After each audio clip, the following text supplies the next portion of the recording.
почитувани представници на медиумите, почитуван министер Мектич, навистина ми е задоволство што за кратко време повторно сме во Босна и Херцеговина, денеска на една билатерална средба со министерот за безбедност на Босна и Херцеговина, да се заблагодарам на гостопринството и да навистина го истакнам пријателството помеѓу Република Македонија и Босна и Херцеговина, кое што се одразува и на полето на соработката на ниво на безбедност. Затоа што безбедноста е една најважен сегмент општествен, бидејќи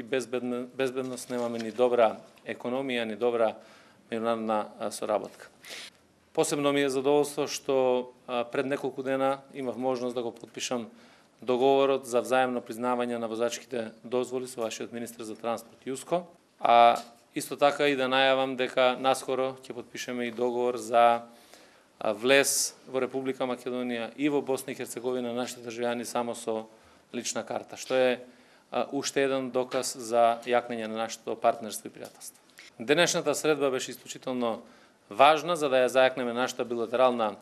соработка, која што пред се ќе значи подобрување на безбедноста и на нашите држави, меѓутоа и безбедноста на регионот.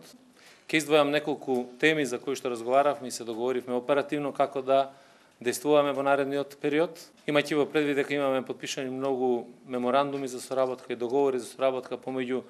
министерствата и помеѓу службите и на Босна и Херцеговина и на Република Македонија, пред се сакам да истакнам таа меѓународна политичка соработка. Разговаравме како тоа да го подигнеме на едно повисоко оперативно ниво, пред се на размена на податоци, направене на заеднички планови, размена на информации, спроведување на заеднички акции. Во таа смисла сме договорени да се формираат оперативни работни групи во двете министерства и да најмалку еднаш годишно се одржуваат состаноци на раководители на тие групи по принцип на ротација во Босна и Херцеговина и во Република Македонија. Втората важна тема и за нас како држави, меѓутоа и за регионот, тоа е борба против тероризмот и насилниот екстремизам, нешто кое што мора да се унапредува во натамошниот период, бидејќи представува еден глобален предизвик и ризик за целиот регион, се договоривме за вмрежување во таква една заедничка борба против тероризмот и насилниот екстремизам. Ние неодамна назначивме координатор, двајца заменици и национален комитет за борба против тероризмот и насилниот екстремизам. И двете држави констатиравме дека имаме законодавство кое што пред се го опфаќа репресивниот дел во борба против тероризмот и насилниот екстремизам, меѓутоа од исклучителна важност за оваа борба е како да се воспостават механизми на превенција, како да се развијат програми за дерадикализација или програми за ресоциализација на оние луѓе кои што веќе биле дел од воените подрачја во Сирија, во Ирак и во Авганистан. И во таа смисла договараме да преку тие заеднички регионални иницијативи ја зголемиме таа оперативна соработка и на ниво на размена на информации, меѓутоа и на ниво на размена на искуства и на заедничко креирање на вакви програми за дерадикализација и за ресоциализација. И трето нешто за кое што се разговараше, за кое што договоривме да отпочнеме постапка на случување на меморандум за соработка помеѓу Министерството за внатрешни работи на Република Македонија, односно Центарот за обука во Скопје и Министерството за безбедност на Босна и Херцеговина, односно нивното училиште за полициска обука во Мостар, заради тоа што еден важен сегмент да имате добра безбедност, да имате силна полиција, покрај парите се и образованието. И во таа смисла сметаме дека размена пред се на искуства во делот на образовниот процес, на тоа континуирано образование во полиција е исклучително важно за нашите две држави. Секако дека и другите теми или ризици и предизвици на овој регион, борбата против организираниот криминал и корупцијата, кримчарењето, недозволената трговија и шверц на оружје, на дрога и така натаму, миграцијата како еден од глобалните проблеми беа тема на наши разговори за кои што навистина ќе ги вложиме сите можни напори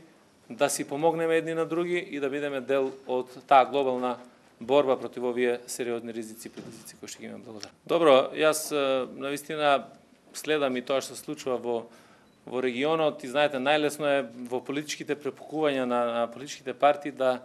се користи во позитивна или негативна конотација некако така наречено македонско сценарио. Јас само сакам да кажам дека Република Македонија изминатите 11 години имаше една власт која што пред се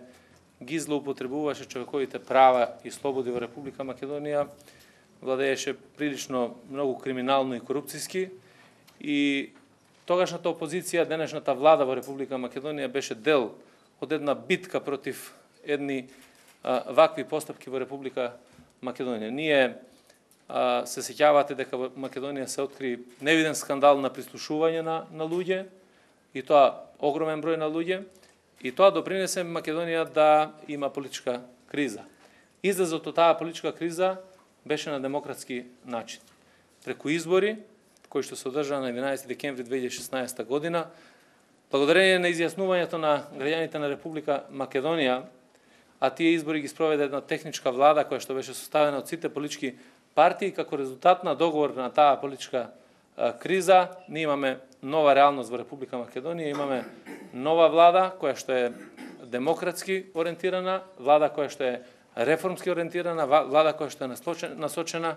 кон реализација на нашите стратешки национални интереси, членството во Европската Унија и НАТО, да имаат подобар живот, да има правда за сите, да има слобода, да нема цензура во новинарите, да можат слободно секој од граѓаните да го изрази својот став, да делуваат слободно политичките партии, да не се врши притисок врз било кој во општеството. Едноставно тоа се демократски вредности и услови за кои што ние се боревме во Република Македонија и за што имавме обврска пред граѓаните на Република Македонија. Само сакам да ви кажам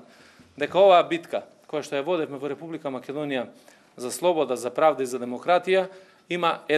единствен резултат. Покрај тоа што имаме нови перспективи за евроинтегратските процеси, дојде до едно соединување на македонските граѓани без разлика на етничка, на верска припадност. Едноставно тоа сите нас не обедини кон остварувањето на овие универзални вредности, и тоа навистина представува придобивка за нашето општество, заради тоа што прв пат на тие избори во декември месец се случи да македонски граѓани од албанска националност бидат на листите на Социјалдемократскиот сојуз и гласаат за македонска, условно наречена македонска партија. Тоа е нова вредност во македонското општество, нешто што допринесе да имаме поинаква реална слика за Македонија денес, да имаме нови перспективи за една соработка регионална и да бидеме чекор поблиску кон сите наши стремежи за членство во НАТО и во Европска.